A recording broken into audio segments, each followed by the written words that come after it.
بسم اللہ الرحمن الرحیم۔ السلام علیکم ورحمۃ اللہ وبرکاتہ۔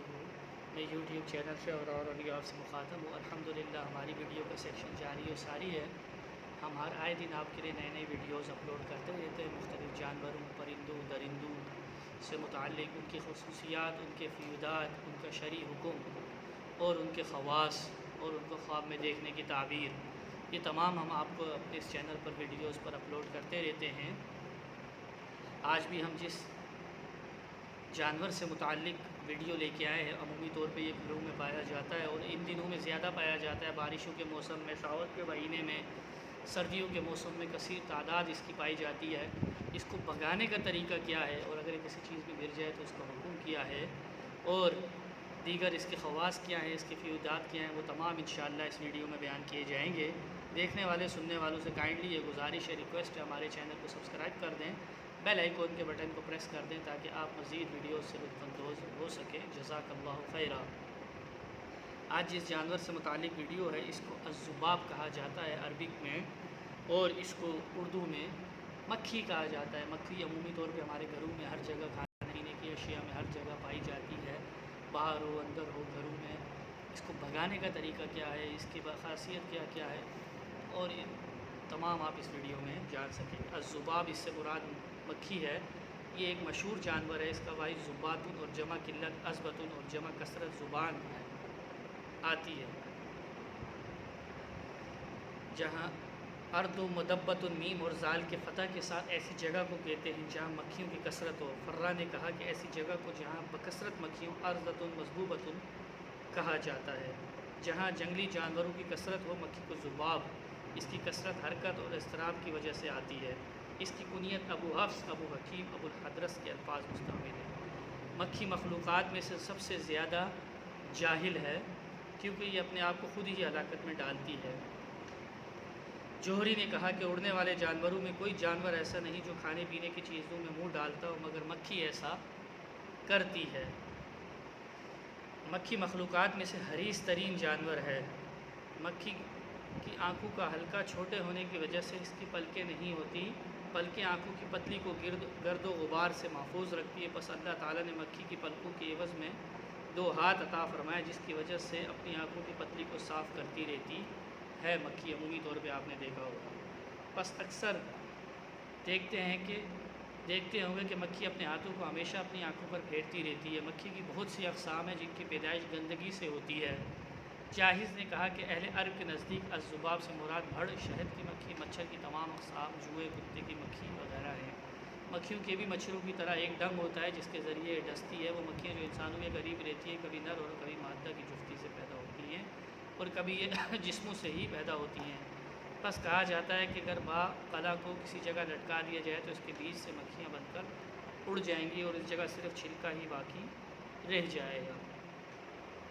حدیث شریف میں مکھی کا تذکرہ۔ حضرت نعمان بن بشیر سے روایت ہے، انہوں نے ممبر پر کھڑے ہو کے فرمایا کہ میں نے رسول خدا صلی اللہ تعالی علیہ وآلہ وسلم کو فرماتے ہوئے سنا، خبردار دنیا نہیں باقی رہے گی مگر مکھی کے برابر جو فضا میں پرواز کرتی ہے۔ پس تم اپنے بھائیوں کے معاملہ میں اللہ سے ڈرتے رہو جن کو تم نے قبروں میں پہنچا دیا ہے، پس تمہارے اعمال ان پر پیش کیے جاتے ہیں۔ علامہ دمیری فرماتے کہ تمور کے معنی مکھی کے، آمد و رفت کی مکھی ہوا میں زمین اور آسمان کے درمیان پرواز کرتی ہے۔ حضرت انس سے روایت نبی علیہ السلام نے فرمایا کہ مکھی کی عمر 40 راتیں ہیں اور شہد کی مکھی کے علاوہ تمام مکھیاں آگ میں داخل ہوں گی۔ مجاہد نے حضرت ابن عمر سے روایت کیا کہ نبی علیہ السلام نے فرمایا شہد کی مکھی کے علاوہ تمام مکھیاں آگ میں جائیں گی۔ محدثین نے اس بات کی وضاحت کی مکھیوں کا آگ میں داخل ہونا عذاب کی وجہ سے نہیں بلکہ ان کو اہل دوزخ کے عذاب کے لیے عذاب بنا کر مسلط کیا جائے گا تاکہ یہ ان کو تکلیف پہنچائے۔ عامر القیش حضلی بصری روایت کرتے انہوں نے فرمایا کہ نبی علیہ السلام کا ردیف تھا، پس ہماری اونٹ نے ٹھوکر کھائی، پس میں نے کہا کہ شیطان ٹھوکر کھائے۔ صاحب نے فرمایا تعص الشیطان، یعنی شیطان ٹھوکر کھائے کے الفاظ نہ کہو، اس لیے کہ وہ اس سے اپنی بڑائی ظاہر کرتا ہے، یہاں تک کہ وہ پھول کر گھر کی مثل ہو جاتا ہے اور کہتا ہے میرے اندر اتنی قوت ہے، بلکہ تم یہ الفاظ کرو بسم اللہ۔ بس یہ الفاظ کہنے سے شیطان چھوٹا ہو جاتا ہے، یہاں تک کہ مکھی کے برابر ہو جاتا ہے۔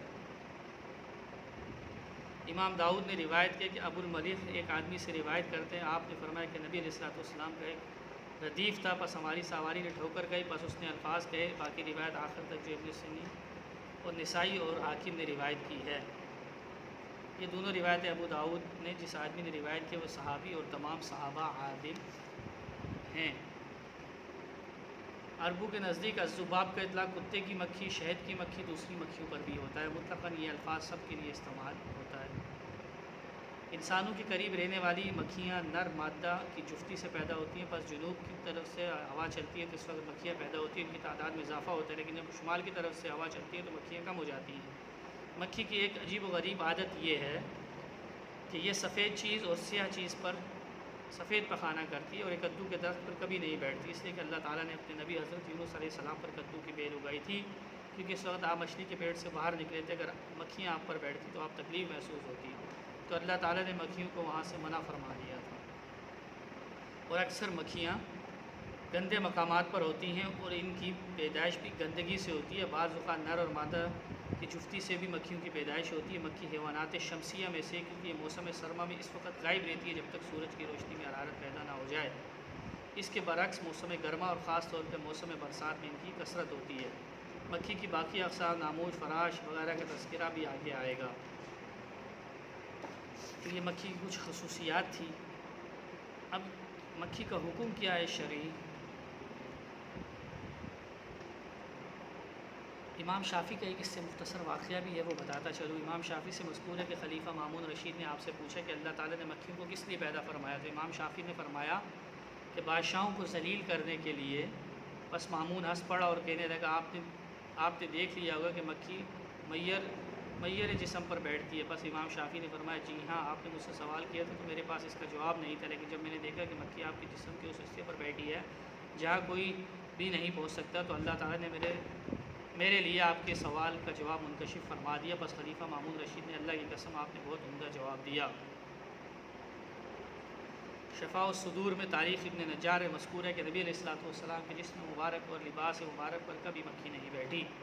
حکم مکھی کا شرعی حکم یہ ہے کہ مکھیوں کی تمام اقسام کھانا حرام ہے۔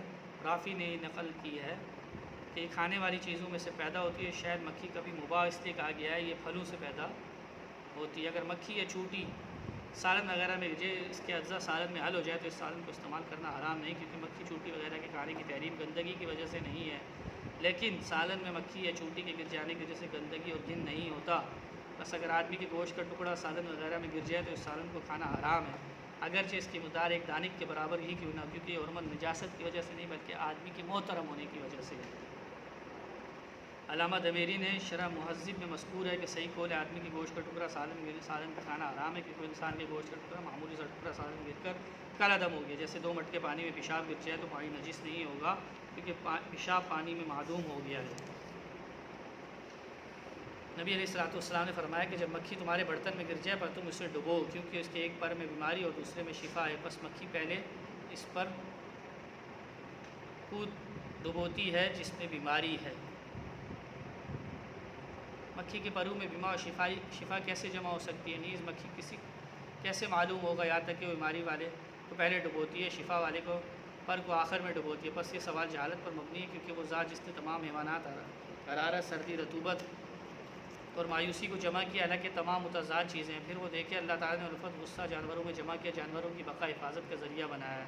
پر 2 اجزاء بیماری اور شفا کا ہونا انکار نہیں کرنا، کیونکہ وہ ذات جس نے شہد کی مکھی کو حکم دیا کہ عجیب و غریب گھر بنائے اور اس میں شہد جمع کرے، اور اس نے چونٹی کو اپنی روزی کمانے اور جمع کرنے کا حکم دیا، اس ذات نے مکھی کو پیدا کیا اور اس بات کا شعور بخشا ہے کہ وہ ایک پر کو مقدم کرے دوسرے کو مؤخر کرے۔ پس اس کی پیدا کردہ چیزیں حکمت میں، اور اس کا عنوان یہ ہے کہ وما یذکر الا نصیحت حاصل کرتے مگر عقل مند لوگ۔ تحقیق مکھی اپنے بائیں پر کو پہلے ڈالتی ہے، اس مناسبت سے معلوم ہوتا ہے کہ یہ بیماری کے لیے موضوع ہے، اور دائیں کو بعد میں ڈالتی ہے، شفا کے لیے مناسب معلوم ہوتا ہے۔ پس حدیث سے فائدہ حاصل ہوتا ہے جب مکھی پانی میں گر کر مر جائے تو پانی نجس نہیں ہوگا، کیونکہ اس کا خون نہیں بہتا۔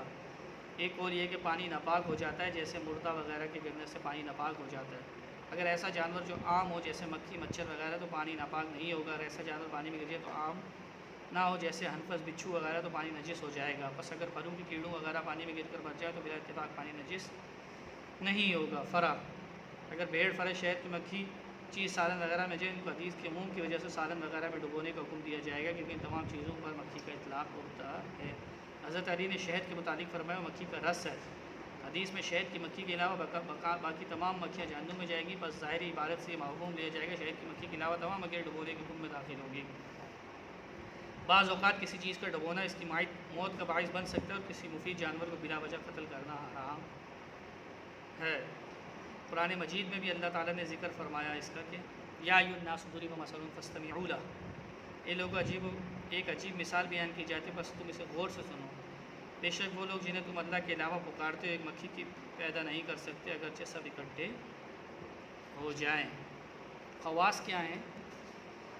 جاہز نے کہا کہ اگر دودھ کو کدو میں ملا دیا جائے اور پھر اسے گھر میں چھڑک دیا جائے تو وہاں مکھیاں داخل نہیں ہوگی۔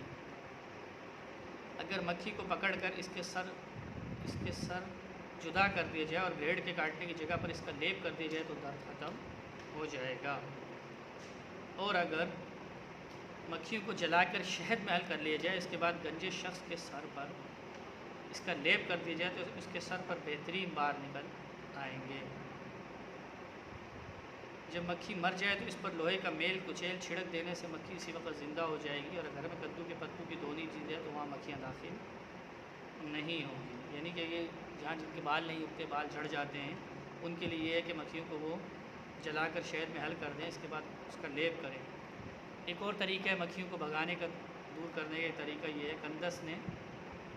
کندس جدید اور زرد ہڑتال ہم وزن لے کر پیس لی جائے اور جنگلی پیاز کے عرق میں حل کر کے اس میں تیل ملائیں، پھر اس کے بعد ایک تصویر تیار کر لیں، اسے دسترخوان پر رکھ دیں، بس جب تک یہ تصویر دسترخوان پر موجود رہے گی مکھیاں اس کے قریب نہیں آئیں گی۔ اگر سارا دیوان گھاس کو گھر کے دروازے پر لٹکا دی جائے تو جب تک کہ دروازے پر گھاس لٹکی رہے گی گھر میں مکھیاں داخل نہیں ہوں گی۔ مکھی کے مزید طبی خواص یہ ہیں، اگر بہت سی مکھیوں کو پکڑ لیا جائے، ان کے سر کاٹ کر پڑ بال اگنے والی جگہ پر رگڑ دیے جائیں تو اس جگہ پر دوبارہ بال نہیں ہوں گے۔ اگر مکھیوں کو پکڑ لیا جائے، ان کو کتان کاغذ کی مانند کپڑے میں لپیٹ کر آشوب چشم میں مبتلا اپنے شخص گلے میں ڈال دے تو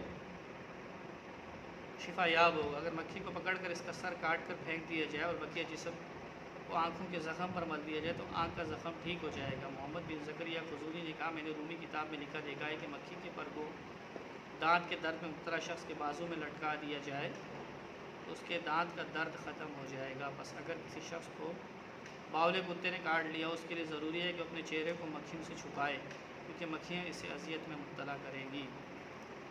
اب مکھی کو خواب میں دیکھنے کی تعبیر معبرین نے کیا بیان کی ہے؟ مکھیوں کو خواب میں دیکھنے کی تعبیر کینہ رکھنے والے دشمن کمزور لشکر سے دی جائے گی۔ بعض اوقات مکھیوں کو اگر کوئی شخص خواب میں دیکھے تو خواب میں مکھیوں کا دیکھنا صاحب خواب کے لیے پاکیزہ رزق کی علامت ہے۔ نیز بعض اوقات مکھیوں کو خواب میں دیکھنے کی تعبیر بیماری اور دوا سے بھی دی جاتی ہے۔ مکھیوں کا خواب میں دیکھنا برے اعمال کی طرف بھی اشارہ ہو سکتا ہے صاحب خواب کے لیے۔ بعض اوقات مکھیوں کا خواب میں دیکھنا ذلت اور رسوائی والے کام میں مشغولیت کی جانب اشارہ ہے، کیونکہ اللہ تعالیٰ کا ارشاد ہے ان الذین تدعون من دون اللہ لن یخلقوا ذبابا ولو اجتمعوا لہ وَإِن يَسْلُبْهُمُ الذُّبَابُ شَيْئًا لَا يَسْتَنقِذُوهُ مِنْ ضَعْفِ الطَّالِبِ وَالْمَطْلُوبِ۔ جن معبودوں کو تم خدا کو چھوڑ کر پکارتے ہو وہ سب مل کر ایک مکھی بھی پیدا نہیں کر سکتے، بلکہ اگر مکھی ان سے کوئی چیز چھین لے جائے تو وہ اسے بھی چھڑا نہیں سکتے۔ مدد چاہنے والے بھی کمزور اور جن سے مدد طلب کی جاتی ہے وہ بھی کمزور ہیں۔ اسی طریقے سے اگر کوئی شخص مکھی کو خواب میں دیکھتا ہے تو یہ صاحب خواب کے لیے کمزور دشمن، کینہ رکھنے والے دشمن کی طرف اشارہ ہوگا، اور بعض اوقات صاحب خواب کے لیے رزق کی طرف بھی اشارہ ہو سکتا ہے، اور بعض اوقات مکھیوں کو خواب میں دیکھنے کی تعبیر بیماری سے اور دوا سے بھی دی جاتی ہے۔ تو یہ پھر معبر جو ہے، جو خواب بتانے والا ہوگا، یعنی جس کو خواب بتایا جا رہا ہوگا، جو پھر اس کی تعبیر بیان کرے گا، پھر وہ صاحب خواب کے ظاہری اعمال اور اس کے افعال دیکھ کر پھر وہ بتائے گا اس کے متعلق کہ اس شخص کے خواب کی کیا تعبیر ہوگی۔ تو اس لیے خواب جو ہے کامل معبر کو بتانے چاہیے تاکہ وہ اس کی تعبیر بیان آپ کے سامنے کر سکے۔ عام لوگوں کے آگے خواب نہیں بتانا چاہیے۔ خواب پرندے کی مانند ہے، ہوا میں اڑتا ہوا ایک پرندہ ہے، اس کی جیسی تعبیر بیان کر دی جاتی ہے تو پھر اس کی تعبیر ویسے ہی ہو جاتی ہے۔ تو ہمارے دیکھنے والے سننے والوں سے کائنڈلی گزارش ہے، ریکویسٹ ہے، ہمارے چینل کو سبسکرائب کر دیں، بیل آئیکن کو پریس کر دیں تاکہ آپ مزید ویڈیوز سے لطف اندوز ہو سکیں۔